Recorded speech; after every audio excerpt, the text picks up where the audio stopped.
So what's going on with Intel? Because in Oregon, especially Washington County, pretty much the whole economy seems. I mean, Intel is one of probably top three, the biggest employer of the region. And when Intel make this kind of announcement, doing a lot of layoffs year after year, and I wanted to share what's going on with Intel, what happened last year, and this year in 2025.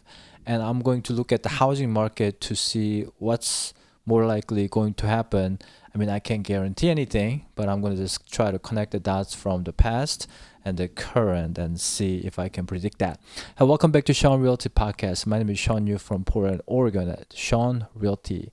So this one OPB article that says, I'll just go ahead and read it to you. I hope you can see it. Layoffs are coming to major chip maker Intel, but Oregon impact is unclear. So Intel's new CEO Lip-Bu Tan said that the changes at the company will reduce the size of the workforce, but didn't provide the further details. In a letter on Thursday, so this article was April 24th, so that was about 2-3 weeks ago. The chipmaker's new CEO Lip-Bu Tan wrote that critical changes are coming that will reduce the size of Intel's workforce. Our competitors are lean, fast, and agile, and that's what we must become to improve our execution, Tan said. Intel is one of Oregon's largest private employers with more than 20,000 workers. The company considers its campus in Hillsboro as the heart of its research and development arm. Yeah, we have a lot of big campuses. Once the world's top chip maker, Intel fell behind in the race to develop technology for the boom in artificial intelligence and is now working to catch up.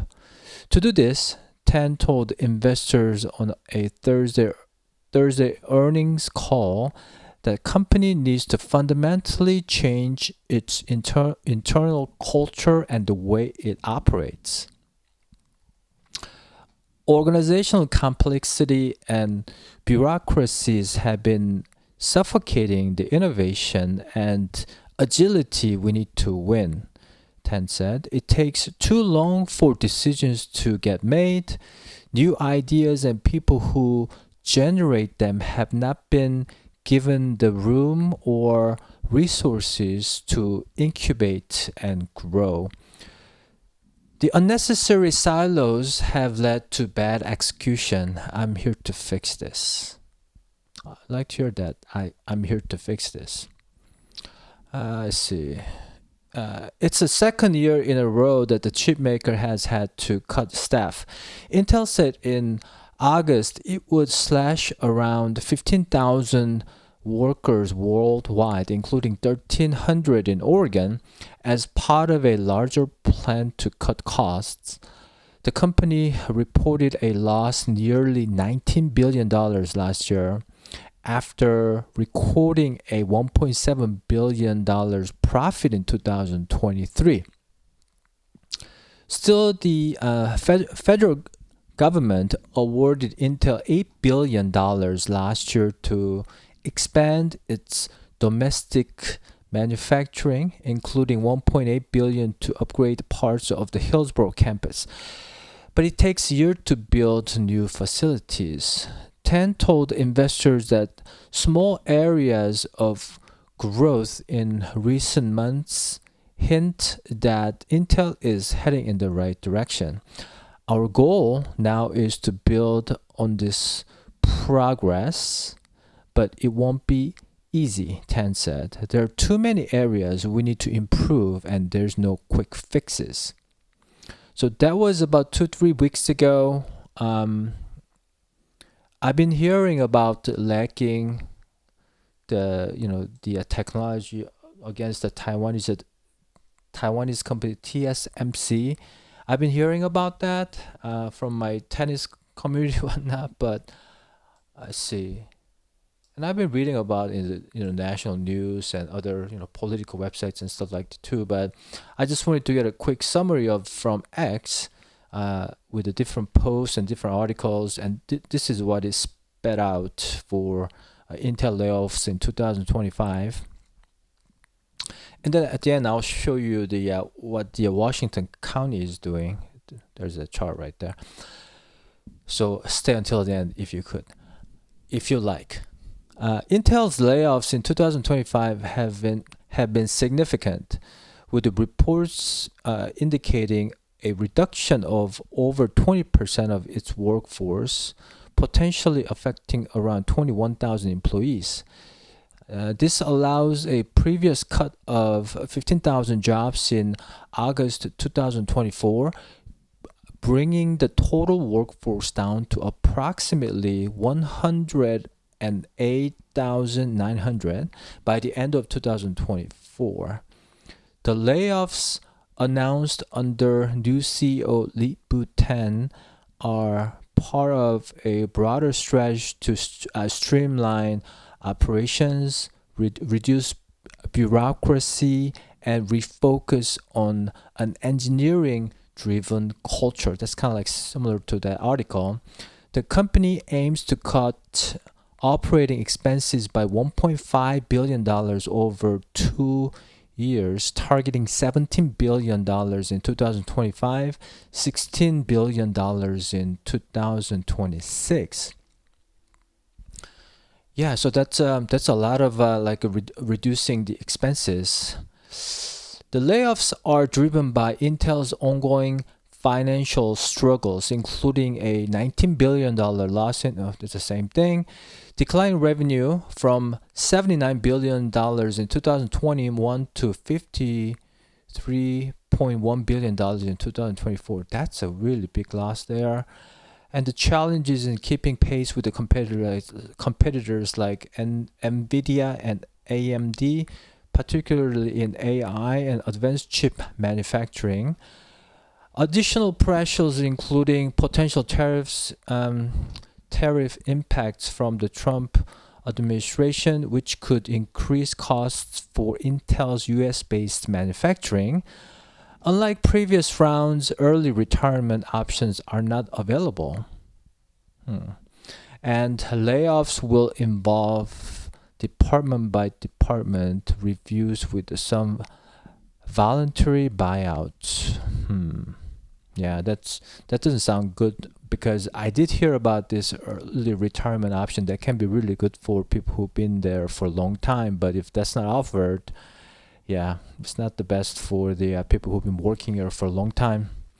In Oregon, Intel's largest operating hub with around 20,000 employees, the cuts would have severe economic consequences, as semiconductors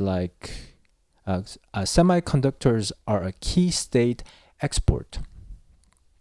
Specific details on affected roles, severance packages remain limited, with more clarity expected to following Intel's Q1 2025 earnings call.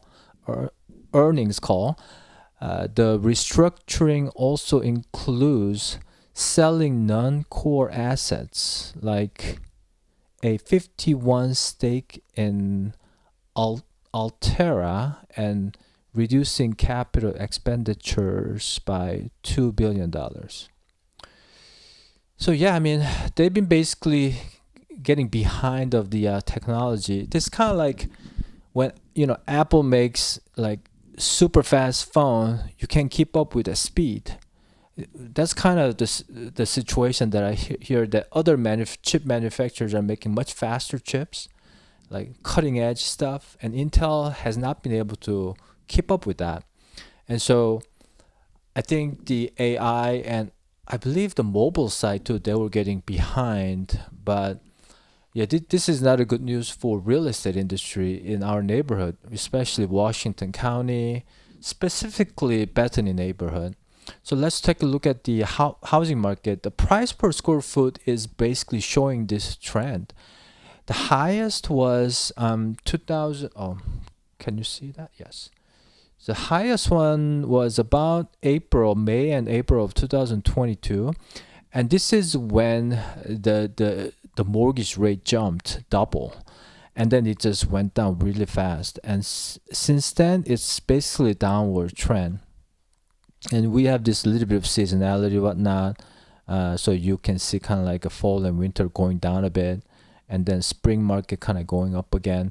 But overall trend is down, declining. So right now, as of today, May 9th of 2025, the 90-day average is $309 per square foot, as high as around $332 per square foot. So that's close to about 8-9% declining in the last so many, it lasts about 3 years.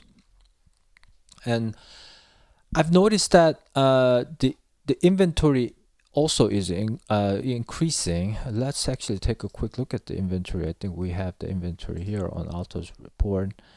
This doesn't really show a lot, but it's gradually upward trending, right? If you just cut down on this seasonality, it's just going uptrend, which is fine, as long as the sellers have the right expectation. I think that's the key.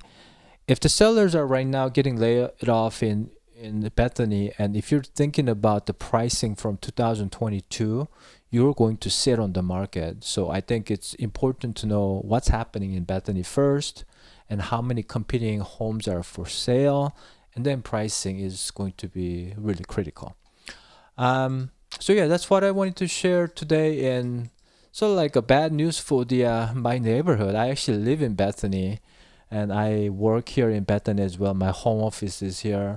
But yeah, if you're watching this and if you are wondering about your home value, selling time frame, how to price it, how to prep it, or anything like that, you can give me a call at any time, 503-515-4499. And thanks for watching. If you hit the like button and subscribe, that'd be awesome. Have a great sort of rainy day. It's been raining. We actually do need some rains, and so it's a good thing. I think things are growing like crazy. You'll see a lot of beautiful flowers right now. It's a great time. But anyways, thanks for watching. Have a great day, and I'll see you on the next video.